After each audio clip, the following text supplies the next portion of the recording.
Hello friends, good market. I hope आप लोग बहुत ही अच्छे होंगे। बात करते हैं कुछ स्टॉक्स की जो कि आने वाले हफ्ते में एक अच्छा पैसा बना के दे सकते हैं। टॉप 5 स्टॉक जो कि एक तगड़ा पैसा बना सकते हैं। यस, डेफिनेटली हो सकता है 15 से 19% का रिटर्न आपको इन स्टॉक्स में देखने को मिल जाए। ये कुछ ऐसे स्टॉक्स हैं जो कि ब्रेकआउट देने वाले हैं और कुछ तो ब्रेकआउट दे भी चुके हैं, जिसमें एक अच्छी खासी अब रैली देखने को मिल सकती है।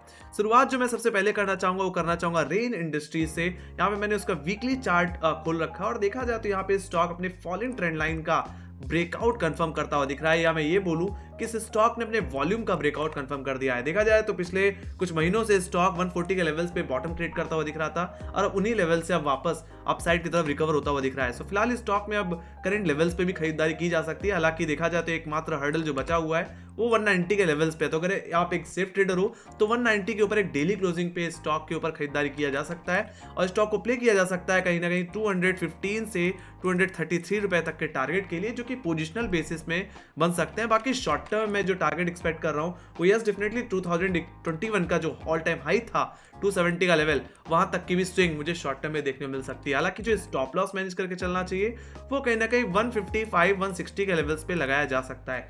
देखा जाए तो ये सारे मूविंग एवरेज के ऊपर ही ओवरऑल ट्रेड करता हुआ दिख रहा है और नियरली इस स्टॉक ने अपने 200 डे एक्सपोनेंशियल मूविंग एवरेज का ब्रेकआउट कंफर्म किया था। तो इस स्टॉक को अपने रडार पे जरूर रख सकते हैं। दूसरा स्टॉक जो मुझे पसंद आ रहा है वो है पेट्रोनेट एलएनजी। इस स्टॉक ने भी एग्जैक्टली अपने फॉलिंग ट्रेंड लाइन का ब्रेकआउट कंफर्म किया है, या मैं ये बोलूं जो एक मल्टी मंथ हर्डल था 245 रुपए का, उसका ब्रेकआउट, या मैं ये बोलूं कि स्टॉक ने अपने वॉल्यूम का ब्रेकआउट कंफर्म कर दिया है। तो कहीं से भी देखा जाए stocks looking very very bullish, तो स्टॉक को भी खरीदा जा सकता है। मैं तो ये कहूंगा स्टॉक को बाउंस पे खरीदारी करें। अगर जिस तरह से स्टॉक में तेजी आई उस हिसाब से थोड़ा स्टॉक ओवर स्ट्रेच हो गया है, तो जब स्टॉक रिट्रेस करेगा या बाउंस लेगा यानी कि 255 260 के लेवल्स पे, तो वहां पे मेरा मानना है थोड़ा क्वांटिटी एक्यूमुलेट करनी चाहिए और स्टॉक को बाय करके चलना चाहिए। और इसमें जो प्राइमरी टारगेट जो मैं देख पा रहा हूँ वो स्टॉक का 300 का लेवल, जो कि हमने कहीं ना कहीं 2019 में देखा था, वो लेवल्स हमें देखने मिल सकते हैं। हालांकि मेरा मानना है जिस तरह का वॉल्यूम, जिस तरह की बाइंग इंटरेस्ट यहाँ पे आता हुआ दिख रहा है, हो सकता है स्टॉक आपको शॉर्ट टर्म में 350 रुपए के भाव भी अब दिखा दे। हालांकि जो स्टॉप लॉस मैनेज करके चलना चाहिए वो कहीं ना कहीं 235 रुपए 240 के करीब लगा के रखना चाहिए। और राइट, तो ये बात होगी इस स्टॉक की। लेट मी बाकी मूविंग एवरेजेस के तौर पे देख ले तो अपने सारे मूविंग एवरेज के ऊपर ही ट्रेड करता हुआ दिख रहा है। बाकी अगर मैं थर्ड स्टॉक की बात करूं तो वो है केपीआर मिल्स। इस स्टॉक को मैं डेली बेसिस में देखना चाहूंगा।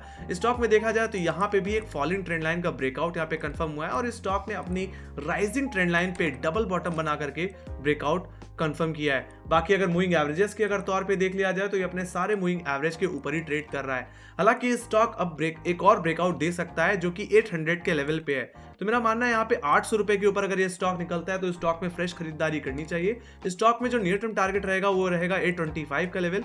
बाकी मैं पोजिशनली जो टारगेट देख रहा हूँ वो 860 का लेवल देख रहा हूँ, जो कि एक्जैक्टली लोअर हाई है दिसंबर 2023 था। तो वहां तक की स्विंग हमें देखने को मिल जाएगी। बाकी जो स्टॉप लॉस लगा के रखना चाहिए वो कहने की 775 के लेवल्स पे लगा के रखना चाहिए। बाकी मैंने मूविंग एवरेजेस के तौर पे तो आपको दिखाई दिया है। स्टॉक ने मेजरली कहने की जनवरी सीरीज में अपने 200 डे एक्सपोनेंशियल मूविंग एवरेज पे सपोर्ट लिया और कहने के अपने जो 20 डे और 50 डे माह का मूविंग एवरेज था उसका ब्रेकआउट ओवरऑल कंफर्म किया। तो 800 रुपए के ऊपर निकलता है तो फ्रेश खरीदारी भी केपीआर मिल्स में आती हुई दिख सकती है। ओवरऑल देखा जाए तो ये लॉन्ग टर्म के पॉइंट ऑफ से स्टॉक वापस अपने 2023 के जो हाईज थे कहीं ना कहीं 926 930 के लेवल, वो लेवल्स कहीं ना कहीं दिखाता हुआ दिख सकता है। तो केपीआर मिल्स को भी अपने रडार पे जरूर रखें।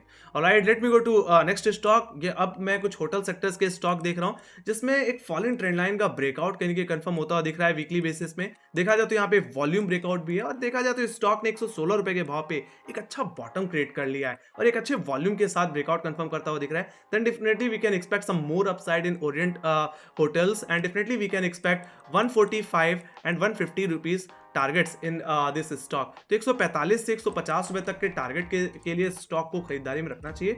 Just do buy on dip and definitely stop loss जो मैनेज करके चलना चाहिए वो कहीं ना कहीं 120 के लेवल पे प्लेस करके चलना चाहिए। तो ये था स्टॉक। बाकी अगर मूविंग एवरेजेस के भी तौर पे देख लिया जाए तो स्टॉक ने अपने 20 डे एक्सपोनेंशियल मूविंग एवरेज का ब्रेकआउट कंफर्म किया, या मैं बोलूं जो वीकली हर्डल था यानी कि 125 128 के जोन में, उसका ब्रेकआउट स्टॉक ने कंफर्म किया।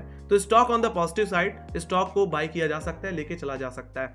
नेक्स्ट स्टॉक जो मुझे पसंद आ रहा है वो है कहीं ना कहीं रॉयल ऑर्किड होटल्स। स्टॉक में कंसोलिडेशन हमने देखा था कहीं ना कहीं पिछले साल से, और ये कंसोलिडेशन 360 से लेकर के 300 के रेंज में होता हुआ दिख रहा था। देखा जाए तो इस स्टॉक ने पिछले दिन ही फ्राइडे सेशन में एक वॉल्यूम ब्रेकआउट के साथ अपना ये जो मल्टी मंथ हर्डल था 360 380 का, उसका ब्रेकआउट कंफर्म कर दिया है। मेरा मानना है स्टॉक को करंट लेवल से भी खरीदा जा सकता है, या स्टॉक अगर बाउंस ले 380 या 375 रुपए के जोन में तो उसको बाय किया जा सकता है। बाकी स्टॉप लॉस जो मैंने यहाँ पे मैनेज करना चाहिए वो कहने की 340 के लेवल पे मैनेज करना चाहिए।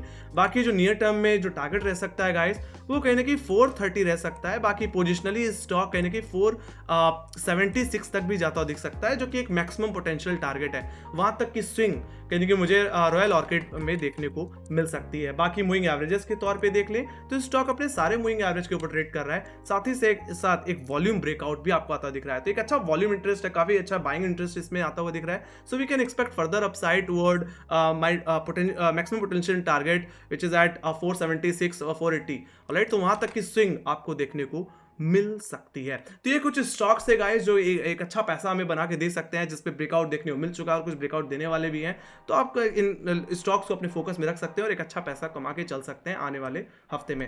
सो एनालिसिस कैसी लगी जस्ट डेफिनेटली कमेंट सेक्शन में जरूर लिख के बताइए। बाकी हमें लाइक शेयर सब्सक्राइब दबा दो, इसी तरह कंटेंट क्रिएट करते रहने के लिए हम मोटिवेशन मिलता है इससे। बाकी यस कोई फीडबैक हो या कोई क्वेश्चन हो या कोई सजेशन हो तो आप कमेंट सेक्शन में लिख के जरूर चल सकते हैं। बाकी हमें फॉलो कर सकते हैं इंस्टाग्राम, ट्विटर, फेसबुक और टेलीग्राम पे, जहाँ पे मार्क्स रिलेटेड अपडेट्स हम देते रहते हैं, चाहे वो क्वार्टर रिजल्ट से रिलेटेड न्यूज़ हो, चाहे यूएस बेस्ड न्यूज़ हो, सारी की सारी अपडेट होती रहती हैं। लिंक आपको डिस्क्रिप्शन बॉक्स में मिल जाएगी। इसी के साथ guys thank you very much for watching. Bye bye guys, take care guys, love you, bye bye.